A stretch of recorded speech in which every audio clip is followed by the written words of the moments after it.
할렐루야. 사부 예배 오신 여러분 한 분 한 분을 주님의 이름으로 축복하고 환영합니다.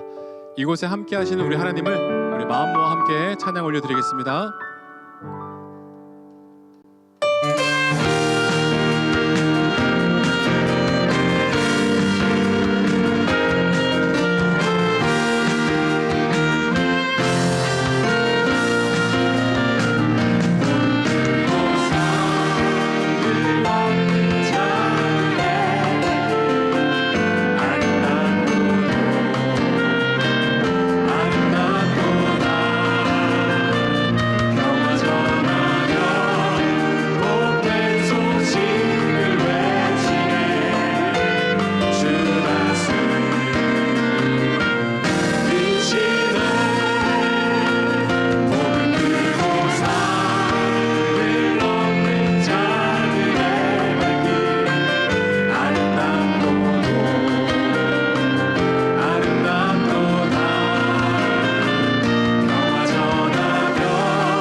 되길 원합니다.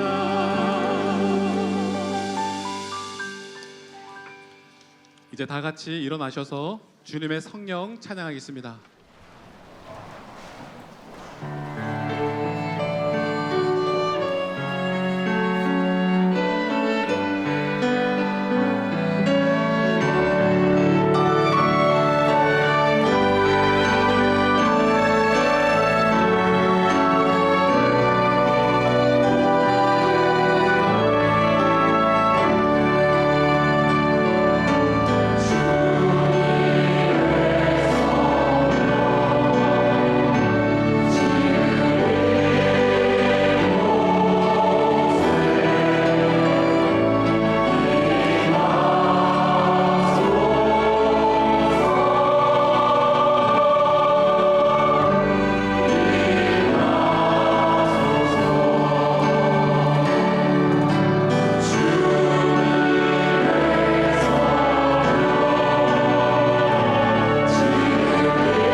사도신경으로 우리의 신앙을 고백하겠습니다.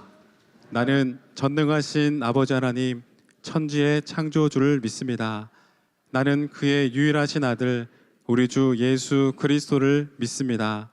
그는 성령으로 잉태되어 동정녀 마리아에게서 나시고 본디오 빌라도에게 고난을 받아 십자가에 못 박혀 죽으시고 장사된 지 사흘 만에 죽은 자 가운데서 다시 살아나셨으며 하늘에 오르시어 전능하신 아버지 하나님 우편에 앉아 계시다가 거기로부터 살아있는 자와 죽은 자를 심판하러 오십니다. 나는 성령을 믿으며 거룩한 공교회와 성도의 교제와 죄를 용서받는 것과 몸의 부활과 영생을 믿습니다. 아멘. 자리에 앉으시기 바랍니다. 이 시간에는 처음 예배에 출석한 새 아기 가정을 축복하는 시간을 갖겠습니다.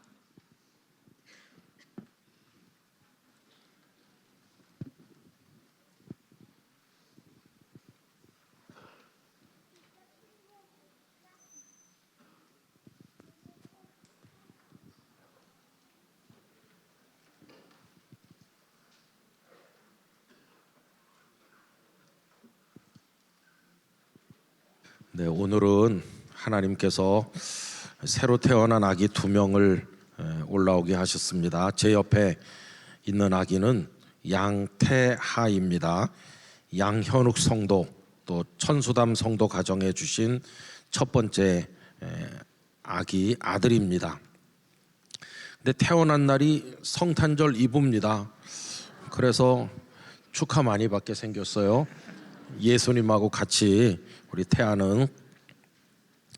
그 다음에 이쪽에는 유온유입니다. 온유는 우리 우대권 집사님, 조수민 성도님 가정해 주신 둘째인데, 여기 예쁜 딸이 있어요. 우지유. 동생 나서 좋아? 지유 좋아? 약간 고통받는 중인 것 같습니다.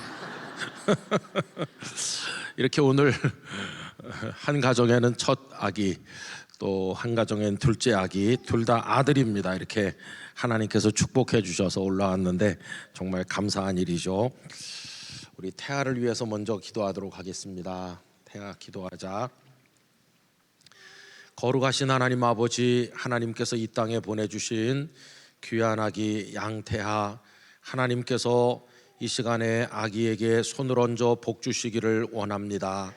성탄 이브에 태어나서 그 생일이 특별한데 늘 우리 주님처럼 자라게 되기를 축복합니다. 건강하게 자라게 하시옵시며 무럭무럭 자라게 하시옵시며 지혜롭게 자라게 하시며 한평생 하나님의 은혜가 그 위에 머물러 있게 하여 주옵소서. 아버지 하나님, 이 아기가 하나님께 영광 돌리고 아빠 엄마에게 둘도 없는 보배가 되게 하시며 많은 사람들에게 웃음꽃이 피도록 행복하게 만드는 사람이 되게 하시며 어두운 세상에 태어났지만 빛의 자녀로 살게 해주시고 악한 세상에 났지만 선한 사람으로 살게 하여 주시옵소서. 아버지 하나님의 말씀 가운데 살아서 시냇가에 심겨진 나무가 시절을 쫓아 열매를 맺는 것 같이 태아의 평생에 하나님의 큰 복을 내려주시기를 원합니다. 아빠 엄마가 간절히 기도하며 말씀을 따라 키우게 하시고 이 아기가 성장하면서 하나님의 사람으로 자라가도록 영적 뒷받침 잘하게 하여 주옵소서. 아빠 엄마가 손으로 하는 수고에 복 주셔서 뒷받침하는 데 모자람이 없도록 도와주시고 이 가정이 하나님의 만복을 받게 하여 주옵소서. 예수님의 이름으로 축복하며 기도하옵나이다. 아멘. 자, 우리 지유, 온유, 우리 아기 둘을 위해서 기도하겠습니다. 거룩하신 아버지 하나님, 유온유 하나님의 아기를 이 가정의 둘째로 보내주셔서 감사합니다. 먼저 딸을 주셔서 잘 키우고 있는데 이제는 둘이 되었습니다. 키우는데 힘들 때도 있겠지만 기도도 더 많이 하고 사랑도 더 많이 베풀면서 하나님의 어여쁜 딸과 아들로 키우도록 도와주옵소서. 아빠 엄마가 힘들지 않게 하시고 기쁨으로 말씀으로 기도로 키우게 만들어 주시옵소서. 아버지 하나님이 가정의 아기들로 인해서 웃음꽃이 피게 하시며 하나님의 만복이 아기들로 인하여 임하게 도와주옵소서. 아브라함이 복이 될 뿐만 아니라 복의 통로가 되는 것처럼 이 가정의 딸과 아들을 통하여 하나님의 영광이 드러나고 많은 사람에게 복이 임하도록 은혜를 주옵소서. 아버지 하나님, 지혜롭게 복되게 잘 살고 하나님의 뜻을 이루어 많은 영혼들을 주께로 돌아오게 하는 하나님의 멋있는 사람들 되게 하여 주옵소서. 아버지 하나님, 이 아기들이 자라나는 과정에 모든 순간 낮이나 밤이나 우리 하나님께서 동행하여 주시기를 원합니다. 우리 예수님의 성품을 닮아 어질고 진실하며 온유하고 겸손하며 하나님의 사람으로 무럭무럭 자라도록 두 아기의 앞날에 복을 내려 주옵소서. 아빠 엄마가 하는 일에 복 주셔서 아기들 뒷바라지에 조금도 부족함이 없도록 모든 면에 넘치게 채워 주시옵소서. 오늘 이 강단에 올라온 3명의 아기가 지금은 품에 안겨 올라왔으나 앞으로 자신들의 신앙과 걸음으로 하나님 앞에 아름답게 살아가는 성숙한 성도로 복받게 하여 주옵소서. 주 예수님의 이름으로 기도하옵나이다. 아멘. 자, 데리고 요 밑에 내려가셔서 잘 가라 지요.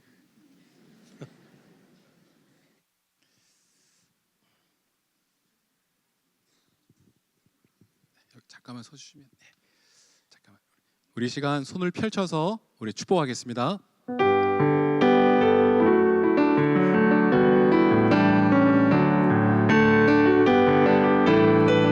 당신은 사랑받기 위해 태어난 사람, 지금도 그 사랑 받고 있지요. 당신은 사랑받기 위해 태어난 사람, 지금도 그 사랑 받고 있지요. 사랑합니다. 축복합니다.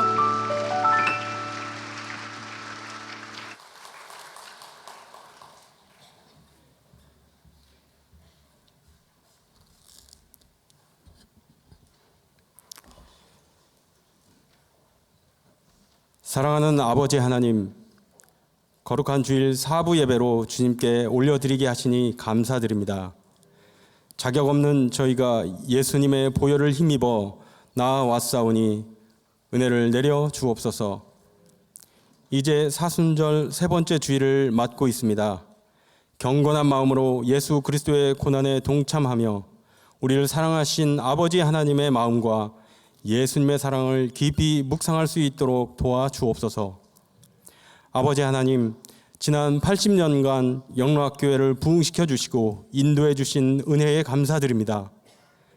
80세인 모세가 이스라엘의 구원을 위하여 아버지의 부르심을 받은 것처럼 이제 80세가 된 영로학교회 또한 아버지 하나님의 부르심을 받아 떨기나무 앞에 서 있습니다. 저희의 신을 벗사오니 우리를 다시 열방과 민족 구원을 위하여 사용하여 주옵소서. 하나님, 어지러운 세상 가운데 저희 자녀들을 지켜 주옵소서.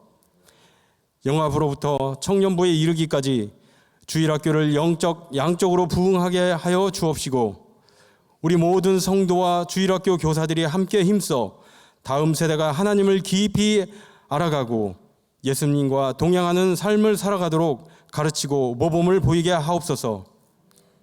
남선교회와 여선교회가 맡겨주신 선교사역을 능히 감당하게 하여 주셔서 물심양면으로 온 교회를 섬기는 데 부족함이 없게 하시고 고백할 때마다 하나님의 힘으로 하였다고 고백하게 하여 주옵소서. 각 선교회와 부서마다 홀로 신앙생활하며 지쳐있는 성도들을 찾아 함께 모이게 힘쓰게 하시고 복음 들고 세상에 나아가 헛된 이론과 하나님에 대한 지식을 대항하는 온갖 교만한 사상들을 다 무너뜨리고 모든 생각을 그리스도에게 복종하게 하는 데 앞장서게 하옵소서. 아버지 하나님, 대한민국을 위하여 간구합니다. 나라가 어렵습니다. 서로 반목하며 분열하여 다시는 하나가 될 수 없을 것 같이 위태합니다. 그러나 이 세상의 유일한 통치자는 오직 하나님 한 분뿐이심을 믿습니다. 이제 아버지의 능력으로 이 나라를 다스려 주시고 회복시켜 주셔서 우리에게 약속하신 미래와 희망을 주옵소서. 이 땅의 모든 성도들에게 하나님의 열심히 이 땅을 치유하실 것을 믿고 기대하며 끝까지 기도할 힘과 믿음을 더하여 주옵소서. 이 시간 연약한 성도들을 위해 간구합니다. 병상에서 눈물로 기도하는 성도들의 기도를 응답하여 주셔서 질병을 치유받고 믿음을 증거로 받는 은혜를 허락하여 주옵소서. 재정적으로 어려운 성도들이 주님 앞에 나와 기도할 때에 필요를 채우시는 아버지의 은혜를 맛보게 하여 주옵소서. 군으로 유학으로 원근 각지로 떠나 있는 자녀들을 붙들어 주셔서 어디에 있든지 믿음을 강건하게 지켜 주옵소서. 아버지 하나님, 김은성 위임 목사님에게 능력을 더하여 주시어 모든 사역이 아버지의 마음을 시원케 하는 열매를 맺게 하여 주시고 육신을 강건하게 하여 주셔서 곤비치 않고 맡은 사명을 능히 감당하게 하여 주옵소서. 이 시간 호산나 찬양대가 열심으로 준비한 찬양을 기뻐 흠양하여 주시고 예배를 위하여 헌신하는 모든 성도들에게 은혜를 부어 주옵소서. 이 시간 김은성 위임 목사님께서 가버나움에 오시다라는 제목으로 말씀을 전하여 주실 때에 듣는 저희 모두가 마음 문을 활짝 열고 그 말씀을 받아 100배, 60배, 30배의 열매를 맺게 하여 주옵소서. 이 모든 말씀을 그렇게 역사하실 예수 그리스도의 이름으로 기도드립니다. 아멘.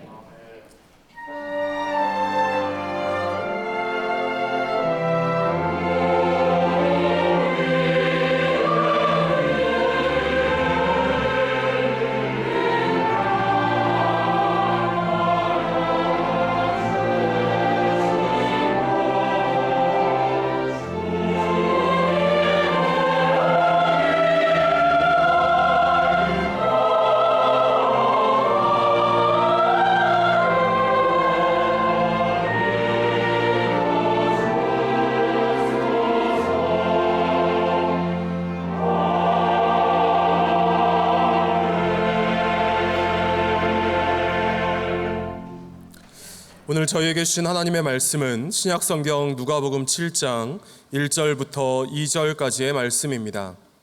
누가복음 7장 1절부터 2절까지의 말씀입니다.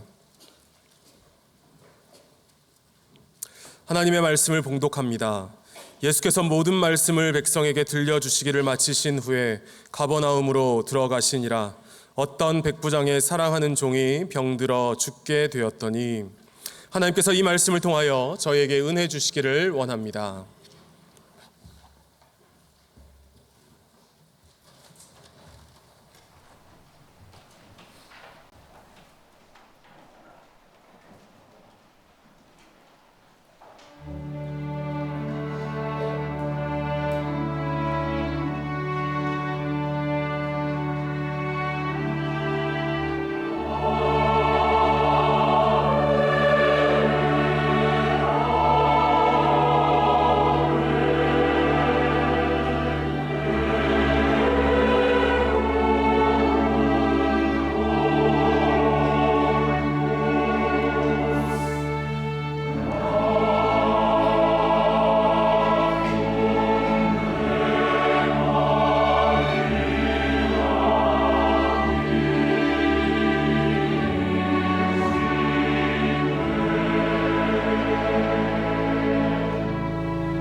오늘 귀한 찬양을 하나님 앞에 올려드리게 돼서 감사합니다.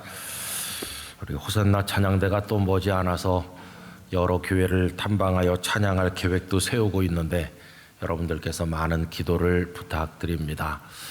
오늘은 우리 자유인 형제 자매님들께서 오셔서 같이 예배를 드리게 되셔서 이쪽에 많이 오셨어요. 우리 환영하면서 사랑하면서 함께 박수하겠습니다.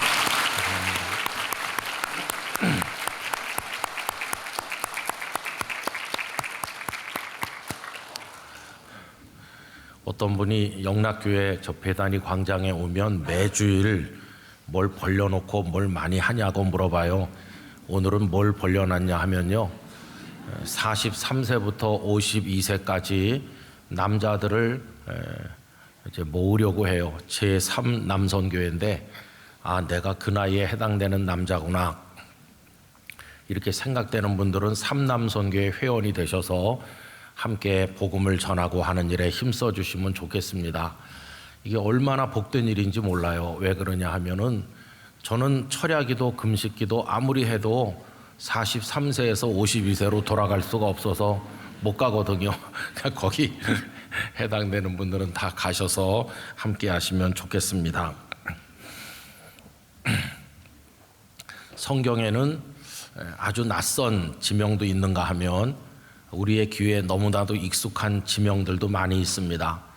특별히 예수님의 주요 활동 무대였던 갈릴리 지역에 그런 곳이 많이 있죠. 벳세다라든가 또 물로 포도주를 만드신 그런 곳, 또 뭐 막달라 마리아, 우리가 늘 막달라 마리아 그러는데 그 막달라 또 그런가 하면 예수님이 자라나신 뭐 나사렛 그런 데도 있고 또 가버나움도 있고 뭐 여러 군데 지명이 익숙한 데가 많아요. 근데 그 중에서도 제가 개인적으로 정감 있게 느끼는 곳은 가버나움입니다. 우리 성도님들은 좀 다르게 느끼실지 모르지만 제가 가버나움의 정감을 느끼는 이유는 나사렛은 예수님께서 자라나신 곳이기는 하지만 메시아 사역을 시작하실 때 거길 떠나셨어요. 그리고 옮겨가신 곳이 가버나움이고 가버나움에서 많은 사역을 하셨거든요. 예수님 나사렛을 떠나 가버나움으로 가셨다는 얘기가 마태복음 4장 13절에 나옵니다. 나사렛을 떠나 스불론과 납달리 지경 해변에 있는 가버나움에 가서 사시니. 그래서 이 가버나움 동네를 심지어는 본 동네 그렇게까지 불렀어요. 9장 1절에 보면 예수께서 배에 오르사 건너가 본 동네에 이르시니. 그러니까 예수님의 본 동네 그러면 아, 가버나움 이렇게 통할 정도로 다 알고 있는 거죠. 그래서 이 가버나움에서 많은 사역을 하셨어요. 여러분, 이 가버나움은 그 당시 갈릴리의 중심지입니다. 뭐 요즘식 개념으로 도시라고 말하기에는 좀 그렇지만 제일 사람들이 많이 살던 그런 곳이었다고 생각하시면 됩니다. 그리고 로마 당국에서도 그곳이 중요하다는 것을 알았기 때문에 로마 군대를 거기 주둔시켰어요. 조금 이따가도 우리가 자주 언급하겠습니다마는 거기 백부장이라는 군 장교가 있었는데 그 집에 사랑하는 하인이 병에 걸렸을 때 예수님께서 고쳐주신 이야기를 보면서 아, 여기 로마 군대가 주둔했구나. 상당히 중요한 곳이죠. 또 경제적인 활동이 굉장히 풍성했기 때문에 로마 당국에서는 그곳에 세관을 설치해서 세금을 거두게 됐는데 어느 날 예수님께서 그 세관에 들러서 세리로 살아가고 있던 레위라는 사람을 불러서 당신의 제자를 삼으셨는데 그 사람이 바로 마태복음을 기록한 마태가 된 거죠. 아, 거기 세관이 있었다. 그런 것도 알 수 있잖아요. 그래서 이 갈릴리 지역에 물산이 모이고 사람들이 많이 사는 아주 중심지로서 서쪽으로 조금 나가면 해안 도시로 구약 성경에서부터 유명한 두로와 시돈으로 바로 연결돼 가지고 지중해로 뻗어나갈 수 있는 그런 중간 기착지 같은 곳이 이 가버나움이었다 하는 겁니다. 근데 여러분, 그런 것들도 우리에게 의미가 있지만은 그 이름도 굉장히 암시하는 바가 큽니다. 이 가버나훔 하는 것은 나훔의 동네 그런 뜻이에요. 나훔 그러면은 구약 성경에 등장하는 나훔이라는 선지자가 떠오르실 텐데, 나훔의 동네라고 해서 그 선지자 나훔이 거기서 태어났다 그런 뜻은 아닙니다. 근데 왜 가버나움이라고 하느냐 하면, 이 나훔이라고 하는 말은 위로하는 사람, 위로자죠. 혹은 위로 그런 뜻이에요. 그러니까 가버나움 그러면 위로의 마을이다 그런 뜻이에요. 여러분, 오래전에 인도를 배경으로 만들어졌던 영화 중에 시티 오브 조이라고 하는 영화가 있었어요. 그 영화 제목이 기쁨의 도시 아닙니까? 근데 막상 영화가 진행되는데 보면 너무도 못 살고 비참하고 고통 많이 받는 불쌍한 사람들이 계속 나와요. 기쁨이기는커녕 비참함이 그냥 처음부터 마지막까지 이어지는 영화라고 할 수 있습니다. 그 가난과 질병과 참 어처구니 없는 사회적 폭력 속에 살면서 그 틈새 작은 기쁨을 추구해가는 사람들의 삶을 그린 아주 참 감동적인 영화였는데, 왜 기쁨의 도시라고 했을까? 저는 오히려 역설적으로 기쁨이 없는 도시이기 때문에 기쁨을 갈망한다는 의미로 영화 제목도 그렇게 붙인 게 아닌가 생각을 했습니다.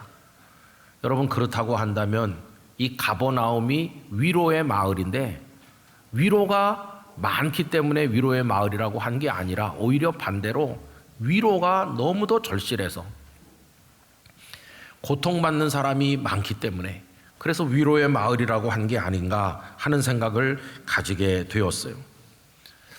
여러분, 이 가버나움은 세상을 축소해 놓은 것과 다를 바가 하나도 없습니다.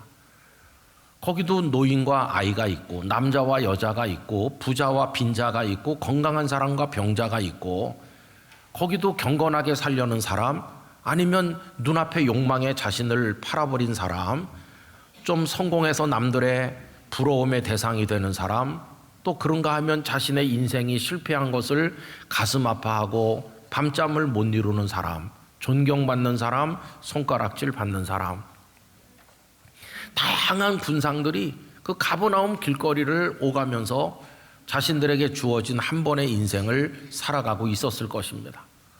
그들에게 위로가 있나? 그 위로가 없는 거죠. 복음서 말씀을 쭉 읽어보면 이 가버나움 주민들 중에 제법 성공하고 제법 가진 것도 있고 제법 힘께나 쓰는데도 속수무책인 사람들이 많이 있었습니다. 아까도 언급했던 것처럼 로마군 백부장이면 상당한 힘이 있는 사람이지만 자기 집에 사랑하는 하인, 일하는 사람이 아픈데, 구체적으로는 중풍병인데 아무것도 해줄 수 있는 게 없어요. 그의 손에 창이 아무 도움이 안 돼요. 다른 것을 향해 명령할 수 있지만 이 아픈 것에 대해서는 무기력할 뿐이었어요. 여러분, 회당장 야이로는 그 가버나움에서 회당장으로 존경받으면서 상당한 힘을 가진 사람이었지만 딸이 병들어 죽어가는 데는 아무것도 할 수 있는 게 없는 거예요. 그러다가 그 딸이 숨을 거두고 나니까 땅을 치고 탄식하고 통곡하는 것 외에는 이 아버지가 할 수 있는 게 아무것도 없었어요. 위로의 마을이라는 이름은 가졌지만 위로가 없는 마을이었구나. 우는 사람, 아픈 사람, 외로워하는 사람, 힘겨워하는 사람 가득 차 있는 곳이 가버나움이고, 그걸 확대하면 오늘 우리가 살고 있는 이 세계와 똑같겠구나, 이런 생각을 하는 것입니다.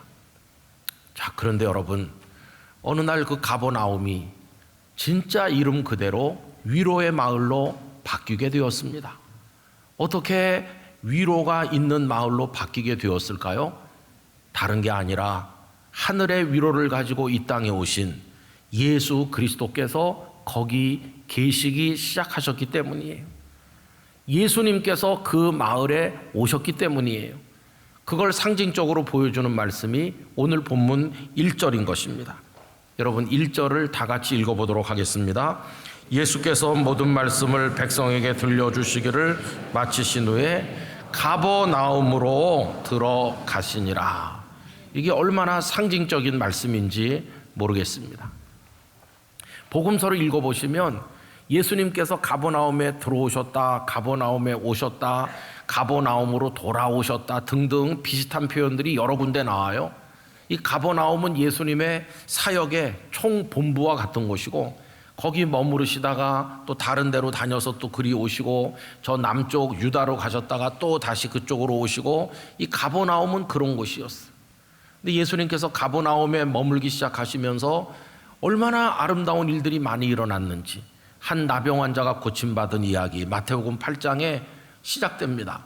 그리고는 이 백부장의 사랑하는 하인의 중풍병을 예수님께서 고쳐주셨는가 하면, 베드로의 장모가 열병으로 죽어가는데 그 여인을 치료하여 주셨고, 그리고 12회를 혈루증으로 앓던 여인이 고침을 받은 것도 가버나움 그 번잡한 길거리였고, 지붕을 뜯고 중풍병자를 침상에 누인 채로 달아내렸는데 그에게 네 죄사함을 받았다고 하면서 죄로부터 건져주셨을 뿐만 아니라 침상을 들고 가라고 그에게 건강까지 허락해 주신 것이 그 가버나움 어느 집에서 일어난 일이었습니다. 또 요한복음을 보면 왕의 신하의 아들이 거기서 아파 죽어가는데 그 아이가 거기서 고침받기도 했고, 그뿐이 아닙니다. 살아있을 뿐만 아니라 돈도 많이 벌어서 그런 면으로는 어려움이 없었지만, 인간 이하의 천대를 받으며 살던, 살아도 사는 게 아닌 세관의 세리로 사는 레위라는 사람, 그 깊은 인생의 늪에 빠져서 허덕이고 있는 그를 건져내셔서 그를 당신의 제자로 삼으심으로써 새로운 생명의 인생을 살아가게 하신 그런 일도 가버나움 세관에서 있었던 일이죠. 여러분, 예수님은 각세 귀신 들린 사람, 고독하고 외로운 사람, 아픈 사람, 다양한 사람을 다양한 방법으로 위로하여 주셨습니다. 가버나움이 정말 위로의 마을로 바뀌기 시작한 것이었어요. 그뿐이 아닙니다. 예수님의 위로는 당장 눈앞에 있는 것을 위로하시는 것으로 끝난 게 아니라 영원으로 이어지는 생명의 위로였어요.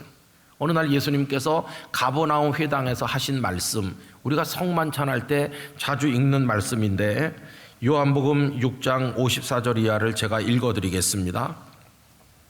내 살을 먹고 내 피를 마시는 자는 영생을 가졌고 마지막 날에 내가 그를 다시 살리리니, 내 살은 참된 양식이요 내 피는 참된 음료로다. 내 살을 먹고 내 피를 마시는 자는 내 안에 거하고 나도 그의 안에 거하나니, 살아계신 아버지께서 나를 보내심에 내가 아버지로 말미암아 사는 것 같이 나를 먹는 그 사람도 나로 말미암아 살리라. 이것은 하늘에서 내려온 떡이니 조상들이 먹고도 죽은 그것과 같지 아니하여 이 떡을 먹는 자는 영원히 살리라. 이 말씀은 예수께서 가버나움 회당에서 가르치실 때에 하셨느니라. 예수님은 가버나움 회당에 모인 그 많은 주민들에게 당신이 생명의 떡이고 생명의 물이라는 걸 말씀하시면서, 나를 먹고 마시는 사람은 영원한 생명으로 나간다고 하는 영원한 위로를 말씀하시기도 했던 것입니다. 그래서 가버나움은 진정으로 위로의 마을로 바뀌게 된 것이었어요. 여러분, 예수님께서 오시자 어떻게 이런 아름다운 일이 일어났을까요? 그것은 예수님께서 하나님의 위로를 하늘로부터 가지고 오셨기 때문이에요. 우리 아버지 하나님은 본래 위로하시는 분이십니다. 구약성경 이사야 40장 1절을 보면 너희의 하나님이 이르시되 너희는 위로하라, 내 백성을 위로하라고 말씀하셨습니다. 그 위로의 아버지께서 독생자 예수님에게 당신의 위로를 가득 주셔서 예수님이 이 땅에 오시고 그것을 사람들에게 나누어 주시니 위로의 마을로, 위로받은 사람으로 바뀌는 아름다운 일들이 일어나게 된 것입니다. 여러분, 이 위로는 하나님을 믿지 않는 사람 혹은 믿어도 처음 믿는 사람에게만 필요한가요? 아닙니다. 오래 믿고 성령의 충만함도 경험하고 늘 아름다운 사역을 하는 이들에게도 똑같이 위로는 필요한 것입니다. 여러분, 사도 바울도 위로가 필요했어요. 그가 복음 전도자로 왕성하게 사는 모습을 사도행전과 여러 서신에서 볼 수 있는데, 그도 핍박도 많이 받았고 가는 데마다 사람들에게 배신당할 때도 있고, 특별히 고린도 교회 사역과 관련해 가지고 얼마나 많은 고초를 겪었는지 그는 마치 자기가 사형선고를 받은 것 같다, 그런 표현도 쓰고 있잖아요. 그렇게 어려웠던 바울을 이렇게 세우신 분도 하나님이셨고 하나님의 위로가 그를 새롭게 했습니다. 그래서는 고린도후서 1장 3절에서 위로의 하나님을 찬송하고 있죠. 찬송하리로다. 그는 우리 주 예수 그리스도의 하나님이시요 자비의 아버지시요 모든 위로의 하나님이시며 우리의 모든 환난 중에서 우리를 위로하사 우리로 하여금 하나님께 받는 위로로서 모든 환난 중에 있는 자들을 능히 위로하게 하시는 이시로다. 그러면서 위로받은 기쁨으로 하나님을 찬송한 것입니다.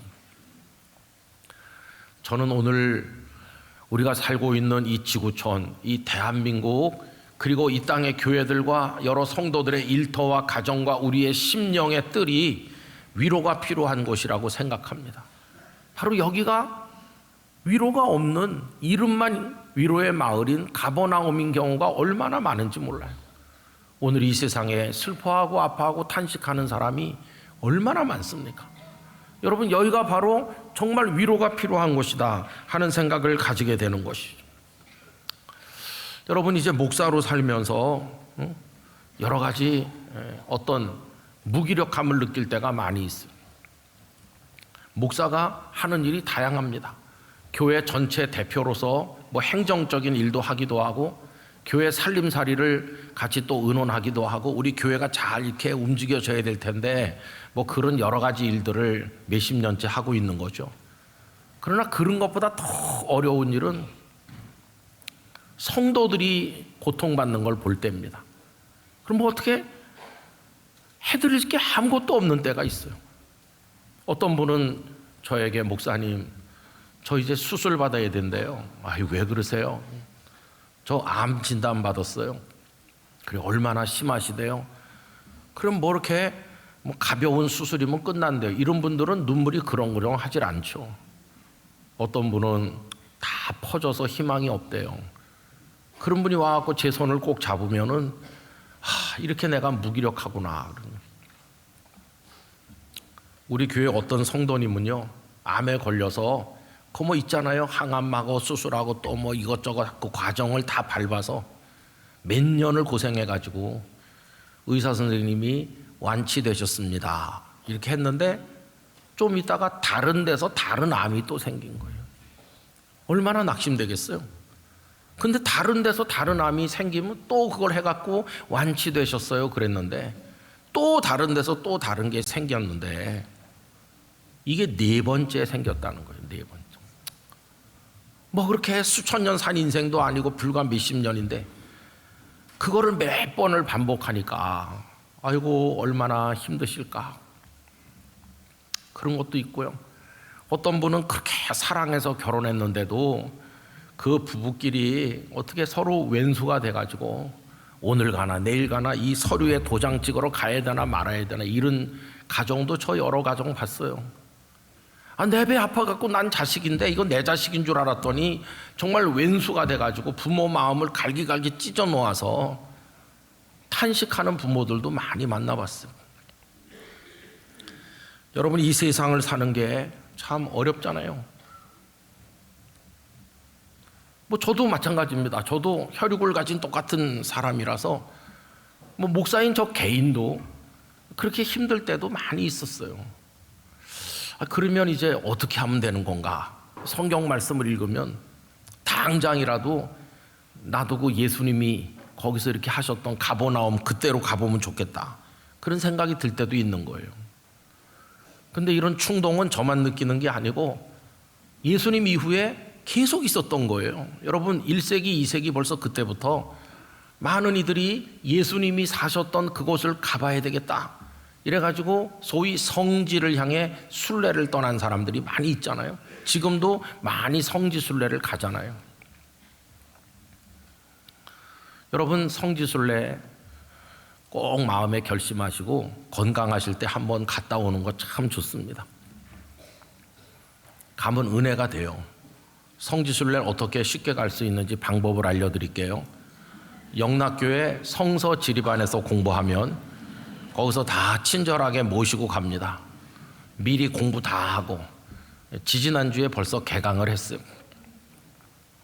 다음에 꼭 수강하셔서 가시면 돼요. 근데 제가 성지순례 처음 간 건 32살에 부산에 그 담임 목회 내려간 그 다음 해였어요. 1991년인데 한 달 기간을 정해가지고 갔어요. 참 감동이 많이 돼요. 관광버스에서 내렸더니 와, 예루살렘의 그 고색 창연한 성곽이며 여기에 눈에 확 들어올 때 와, 예루살렘이다. 여기서 다윗이 왕 노릇했고 예수님이 여기 길을 걸으셨고 십자가에 달리 부활하신 와, 예루살렘이다. 큰 어떤 형언하기 어려운 감동이 밀려오고 진짜 땅바닥에 키스라도 해야 되나 그런 생각이 들 만큼 감동이 밀려오더라고요. 또 광야를 경험해 봐야 된다고 그래가지고 막 섭씨 50도에 육박하는 날씨에 그 유대 광야에 가서 허허 벌판에 내려가지고 1시간 2시간 걸어다니면요 확 끌어오르는데 야, 이런 데서 예수님이 걸어다니시고 얼마나 힘드셨을까. 눈물도 나고 또 광야가 주는 아주 신비로운 어떤 또 감동이 있습니다. 신비. 적막한 광야에서 느끼는 뭔가가 있어요. 또 갈릴리에 가가지고 야트막한 언덕에 올라앉아서 잔디밭에 쪼르륵 앉아가지고 갈릴리 호수가 그냥 이쪽 저쪽이 한눈에 다 들어오는 거예요. 아, 저 건너편이 골란고원이고 뭐 요즘 지명도 있고 그때는 여기가 모였고 저기쯤이 모였는데 이렇게 풍랑이는 그 바다에서 고생하신 예수님 생각도 나고 거기서 팔복을 말씀하시고 꼭 예수님이 옆에 앉아 계신 것 같은 그런 평화로운 감동도 받기도 했어요. 또 브엘세반가 갔더니 그날 수은주가 55도까지 올라가는데 숨을 잘 못 쉬겠더라고요. 근데 거기서 아브라함과 이삭이 살았던 걸 생각하면서 야, 그런 생각도 하고 어쨌든 성지순례가 큰 감동을 주더라고요. 그럼 여러분 거기서 돌아다니면은 모든 문제가 해결되는 겁니까? 아닙니다. 비행기 타고 공항에 내리면 똑같아져요. 내려가지고 집에 가니까 가기 전에 그게 그대로 있는 거예요. 근데 담임 목회 간 지 1년밖에 안 됐다고 그랬잖아요. 그 부산, 처음 가본 부산, 그것도 또 영도 섬. 그냥 바다. 여러분 바다 그러면 낭만인 것 같지만 가서 계속 바다만 보고 계시면은 그다지 낭만은 아니에요. 시퍼런 게 계속 보고 있으면은 좀 그래요. 아, 그런데 어떻게 된 게 성도들이 아무 반응이 없어. 예배 시간에 냉랭한 게 조용하고 다 이렇게 아무 말도 안 하기로 미리 짠 것 같이. 너무 예배가 재미가 없나? 설교를 좀 재밌게 해야지. 여러분에게 알려드려도 좋은지 모르지만 목회자용 유머 집이 있어요. 그거 사가지고 뭘 하지? 근데 원래 유머스럽지 않은 제가 유머를 하면 더 어색해가지고 더 이상한 거예요. 너무 예배가 딱딱한가? 막 노래도 부르기도 하고 뭘 해도 안 되는 거예요. 뭘 해도 안 돼요. 진짜 새 가족이 한 명도 안 오더라고. 그래서 하나님을 많이 원망했어요. 거기다가 다 아시는 것처럼 그 전에 우리 아이 생후 5개월 됐을 때 좀 희귀한 질환으로 머리 피부를 다 벗겨내고 뼈를 조각조각 내가지고 이렇게 얽어매서 뭐 듣도 보도 못한 이상한 수술도 받았거든요. 애는 뭐 맨날 병을 달고 살죠. 하루 걸러 한 번씩 병원에 가야 되고 잘 살 수 있을지도 잘 모르겠고 집안에는 아픈 아기가 있고 교회 가면 냉랭하고 그냥 뭐 가슴이 답답하고 왜 나를 하나님이 여기다 보냈을까? 그래서 하나님 원망 많이 했어요. 그리고 이제 새벽기도 인도한 다음에 이제 조명을 좀 어둡게 하고 기도하는데 각자 저는 맨날 그 강대상 의자 이렇게 엎드려 가지고 기도했거든요. 어떤 날은 눈물이 막 나요. 어떤 날은 눈물이 한 방울도 안 나와요.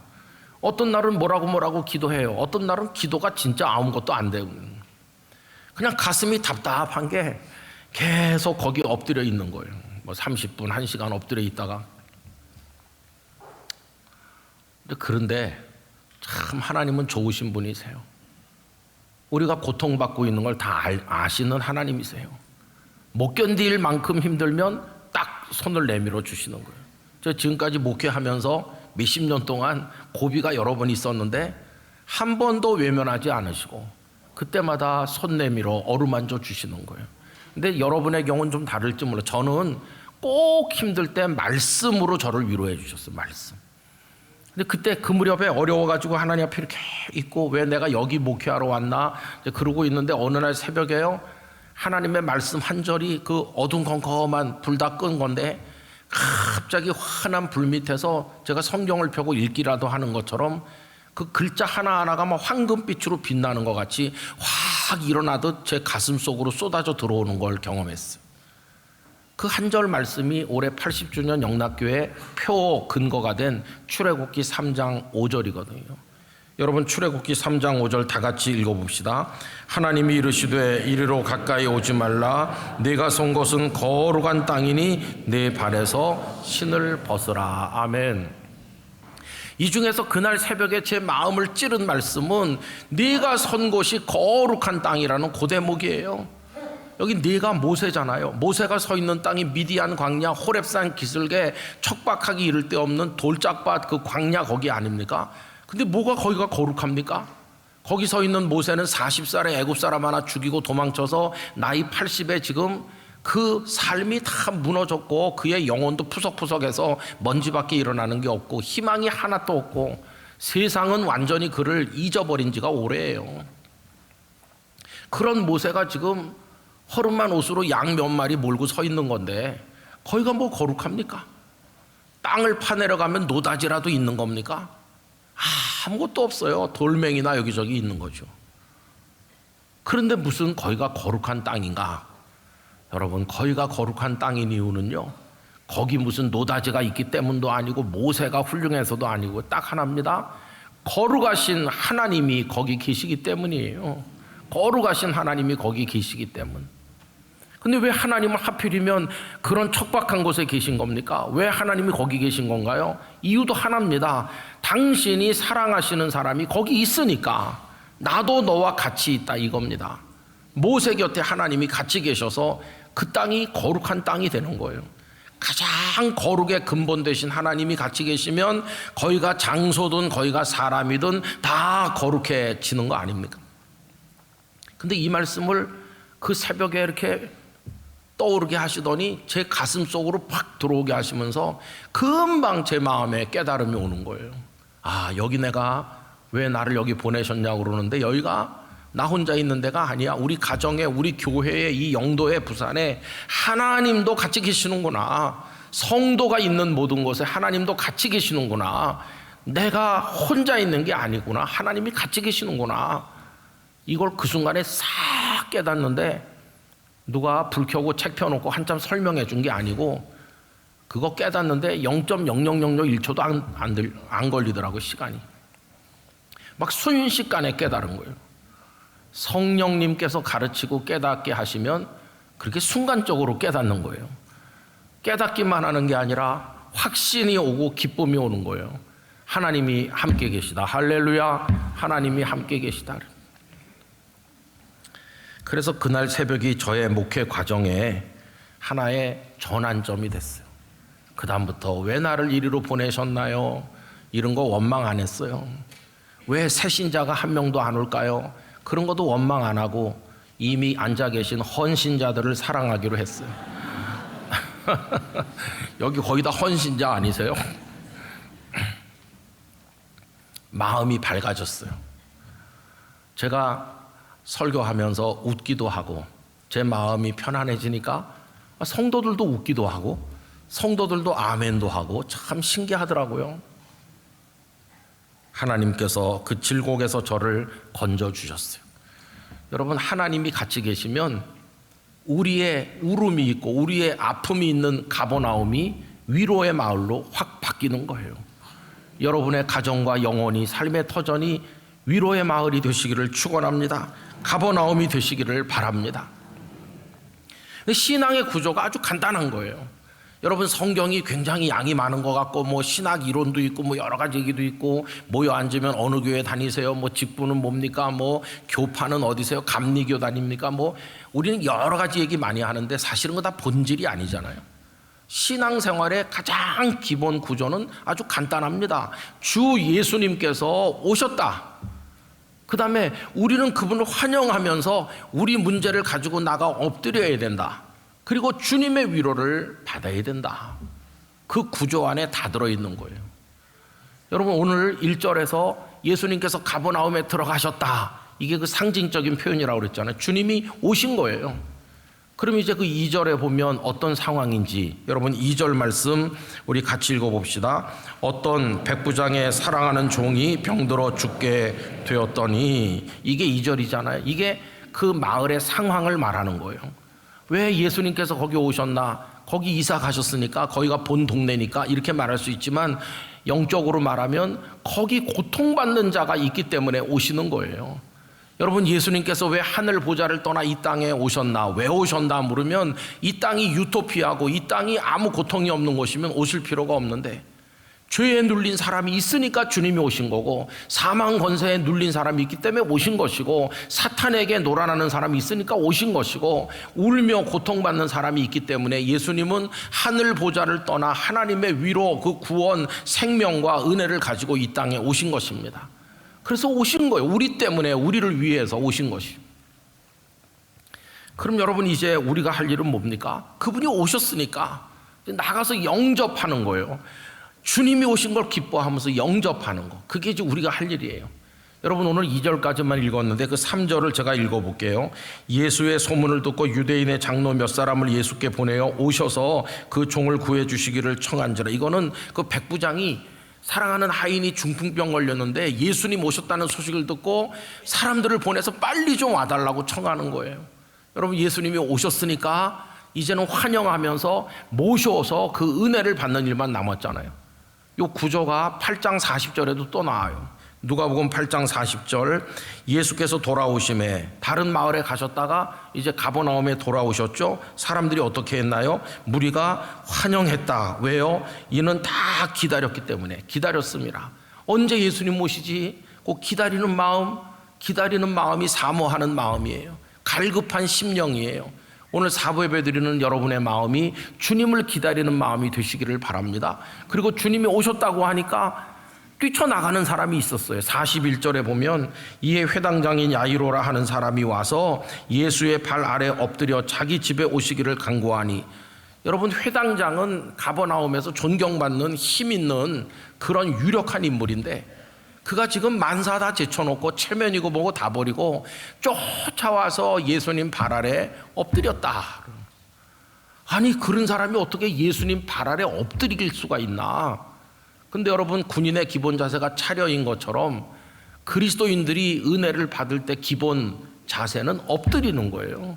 주님 앞에 엎드려서 내 사랑하는 딸이 지금 죽어가고 있습니다. 그 집에 가는 동안에 딸이 죽었잖아요. 예수님은 그 야이로의 딸을 살려내셨잖아요. 여러분 주님 앞에 엎드려서 나의 눈물, 나의 아픔, 나의 모든 것 쏟아놓고 주님의 위로, 주님의 은혜를 갈구하는 바로 그 모습이 오늘 우리가 가져야 될 모습인 것이. 여러분 그렇게 할 때 주님은 우리의 삶의 터전이 가버나움 되도록 위로하실 것이라고 믿습니다. 여러분 예수님을 영접해서 죄로부터 용서받는 기쁨을 누리시길 바랍니다. 사망에서 건진받고 영원한 생명의 확신을 가지시길 바랍니다. 이제는 사단의 손에서 벗어나 하나님의 자녀 되시기를 바랍니다. 이제는 여러분의 아픔에서 놓여지기를 바라고 치유와 회복을 경험하시기를 원합니다. 여러분의 삶에 기쁨이 넘치시기를 바라고 모든 외로움과 상처로부터 벗어날 수 있기를 간절히 바라는 것입니다. 그게 이 사순절에 예수님을 생각할 때 가장 강렬한 우리에게 주시는 은혜의 말씀이에요. 이 사순절에 뭐 예수님의 여러 가지를 우리가 묵상할 수 있지만 가장 중요한 거, 왜 오셨나 예수님은? 예수님이 오셨다면 나는 뭐 어떻게 해야 될 것인가? 나가서 그 주시는 은혜를 받아야 되는 거 아니겠어요? 그렇게 할 때 저는 우리 한국교회 위로가 있는 가버나움 교회가 될 줄 믿고 대한민국 지금 참 어렵지만 하나님의 위로가 이 땅에도 임해서 우리 백성들을 불쌍히 여겨주실 줄 믿고, 저 남북 간에 대립하고 있는데 하나님께서 이 한반도에 하나님의 위로를 내려주실 때 평화로운 복음 통일의 날도 오게 될 줄 믿습니다. 주님 오셨으니 믿음으로 나가 엎드리고 성도 한 분 한 분에게 이런 은혜가 임하시기를 진심으로 축원합니다. 기도하겠습니다. 오 주님, 성공한 것 같지만 허전하고 손에 쥔 것 같지만 빈털터리요, 힘 있는 것 같지만 무능하며 다 얻은 것 같지만 허망한 세상에서 비틀거리며 아파하고 울고 외로워하고 쓰러져 일어나지 못하고 허덕이며 사는 저희들의 모습을 봅니다. 주여, 위로의 마을인 것 같지만 위로가 없었던 가버나움이 예수님이 오심으로 진정한 위로의 마을이 된 것처럼 원하옵건대 저희들의 삶의 터전도 진정한 가버나움이 되게 하여 주시옵소서. 주님을 영접하고 달려나가 맞이하고 엎드려 기도함으로 주의 은혜를 얻게 하여 주옵소서. 기도 노트에 적어 내려가는 눈물의 기도가 응답되게 하여 주시옵소서. 예수님의 이름으로 기도하옵나이다. 아멘.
이제 준비하신 주일헌금을 드리겠습니다. 온라인으로도 들으실 수 있습니다.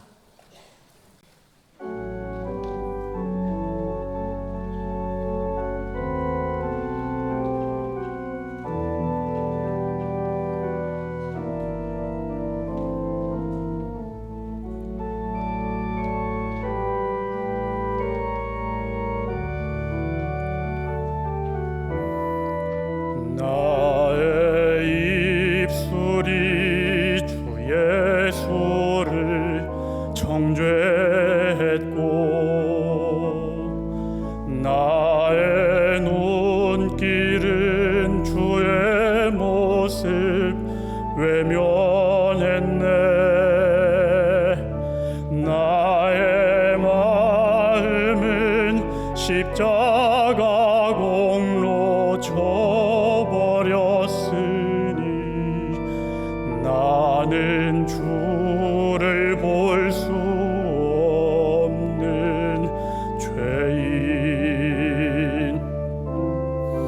주가 나의 못자국과 채찍질로 인하여 멸시와 고초 친히 담당하셨네.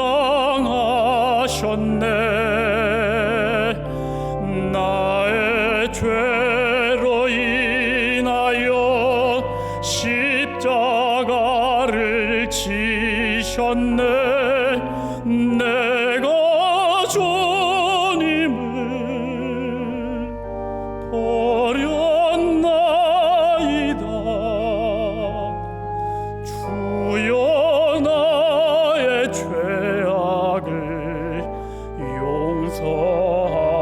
용서하소서.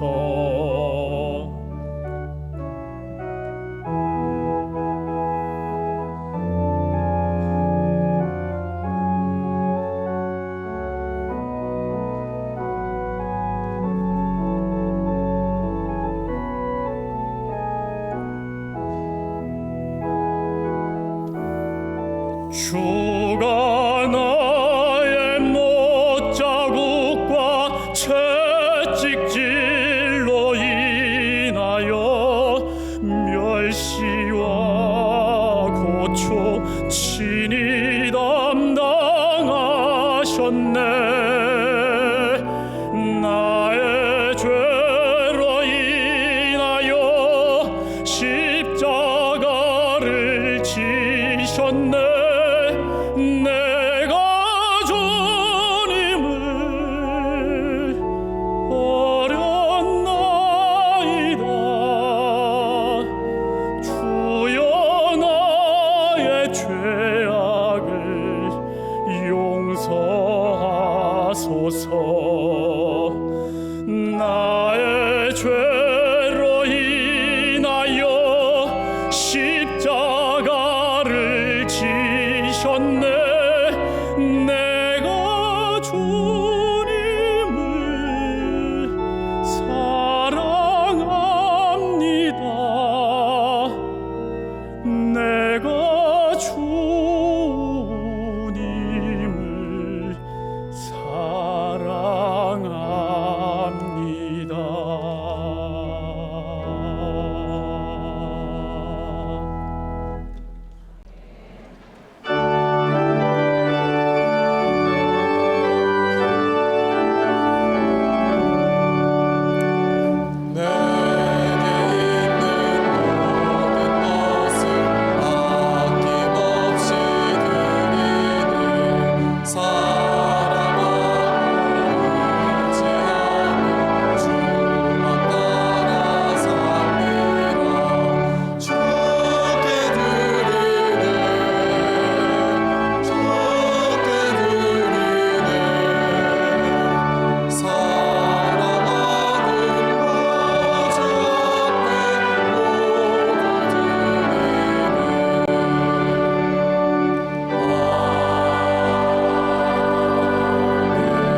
하나님 아버지, 이 시간 저희의 온 마음과 정성을 예물에 담아 드립니다. 광야 같은 인생 속에서도 말씀을 의지하며 하루하루 믿음의 길을 걸어가는 주의 백성들을 기억하여 주시고 풍성한 은혜와 복으로 충만케 하여 주시옵소서. 이 예물이 하나님의 나라와 주님의 몸된 교회를 위하여 귀하게 쓰임받게 하여 주시고 예배드리는 저희의 삶 또한 저희를 위해 저희의 삶의 자리로 찾아오시는 주님을 만나고 주님의 그 위로를 경험하는 회복의 삶 되게 하여 주시옵소서. 예수님의 이름으로 봉헌 기도 드리옵나이다. 아멘. 자리에 앉으시기 바랍니다. 새가족 여러분을 주님의 이름으로 환영합니다. 봉사관 1층 새가족 접수처에서 등록을 도와드립니다. 또는 교회 홈페이지에서 새가족 등록이 가능합니다. 오늘 봉사관 앞마당에서 나의 기도 노트를 추가로 판매합니다. 사전에 신청하신 분들이 구매 가능하며 구매 관련한 사항은 판매 부스에 문의해 주시기를 바랍니다.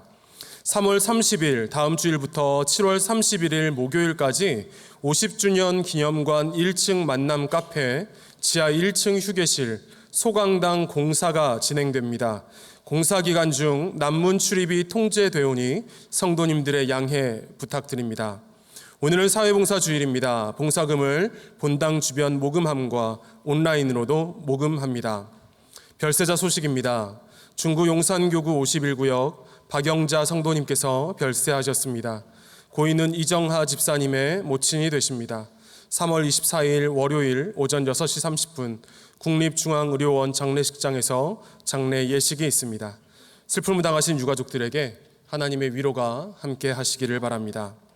이 시간 함께 암송할 3월 말씀은 구약성경 시편 126편 5절과 6절입니다. 눈물을 흘리며 이렇게 시작합니다. 다 함께 암송합니다. 눈물을 흘리며 씨를 뿌리는 자는 기쁨으로 거두리로다. 울며 씨를 뿌리러 나가는 자는 반드시 기쁨으로 그 곡식단을 가지고 돌아오리로다. 시편 126편 5절 6절 말씀. 아멘. 다 같이 일어나셔서 앞뒤 좌우에 계신 분들과 인사 나누겠습니다. 위로의 하나님을 만납시다.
생명의 구주 예수 그리스도의 은혜와 하나님 아버지의 사랑과 성령님의 임재의 교통하심이 아무리 어렵고 힘들어도 위로의 주님께로 나가 그 은혜를 입음으로 어려운 세상을 기쁨으로 살리라 소망하고 다짐하는 모든 성도들의 삶의 터전에 선교사님들 중에 이 나라 이 민족 가운데 영원히 함께 하시기를 축원하옵나이다. 아멘.